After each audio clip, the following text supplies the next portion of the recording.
السلام علیکم ورحمۃ اللہ وبرکاتہ۔ الحمد للہ وحدہ والصلاة والسلام علی من لا نبی بعدہ، اما بعد، اعوذ باللہ من الشیطان الرجیم، بسم اللہ الرحمن الرحیم۔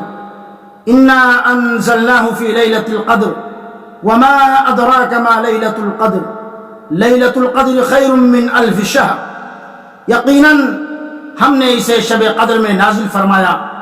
اس قرآن کریم کو اللہ تبارک و تعالی نے شب قدر میں اتارا ہے۔ وما ادراک ما لیلۃ القدر، تو کیا سمجھا کہ شب قدر کیا ہے؟ لیلۃ القدر خیر من الف شہر، شب قدر 1000 مہینوں سے بہتر ہے۔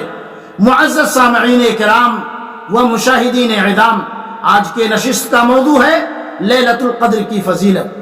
اس آیت کریمہ سے لیلۃ القدر کی فضیلت واضح ہے۔ اسی رات میں قرآن کریم کا نزول ہوا، اور یہ رات 1000 مہینوں سے بھی بہتر ہے۔ اس رات میں فرشتے اور روح الامین رحمت و برکت کے ساتھ نازل ہوتے ہیں۔ یہ سلامتی والی رات ہے۔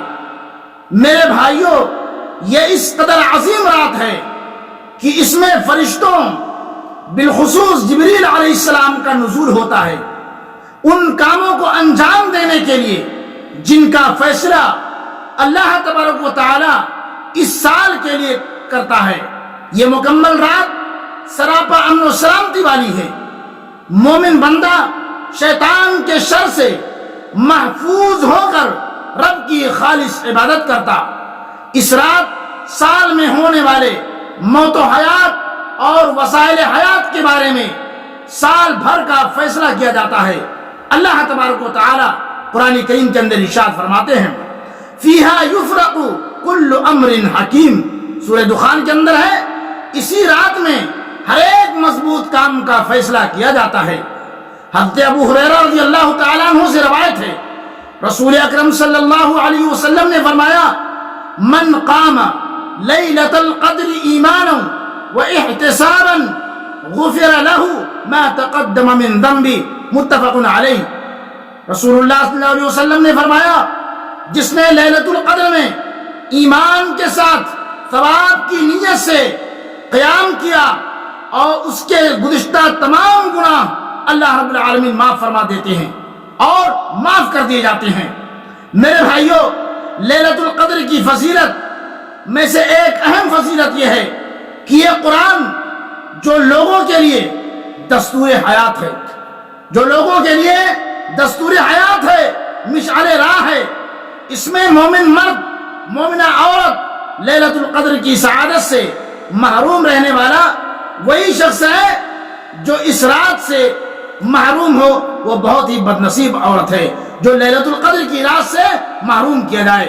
میرے بھائیوں، حضرت انس بن مالک رضی اللہ تعالیٰ عنہ سے روایت ہے، قال دخل رمضان فقال رسول اللہ صلی اللہ علیہ وسلم ان هذا الشهر قد حضركم وفيه ليلة خير من 1000 شهر من حرمها فقد حرم الخير كله ولا يحرم خيرها الا كل محروم، رواہ ابن ماجہ۔ حضرت انس بن مالک رضی اللہ تعالیٰ عنہ سے روایت ہے کہ رمضان آیا تو رسول اللہ صلی اللہ علیہ وسلم نے فرمایا کہ جو مہینہ تم پر آ رہا ہے اس میں ایک رات ایسی ہے جو قدر و منزلت کے اعتبار سے 1000 مہینوں سے بہتر ہے۔ جو شخص اس کی سعادت حاصل کرنے سے محروم رہا، ہر بھلائی سے محروم رہا، اور لیلۃ القدر کی سعادت سے صرف بے نصیب ہی محروم کیا جاتا ہے۔ اللہ تعالی ہم تمام مسلمانوں کو لیلۃ القدر کی قدر کرنے کی توفیق عطا فرمائے، آمین یا رب العالمین۔ وآخر دعوانا ان الحمد للہ رب العالمین، والسلام علیکم ورحمۃ اللہ وبرکاتہ۔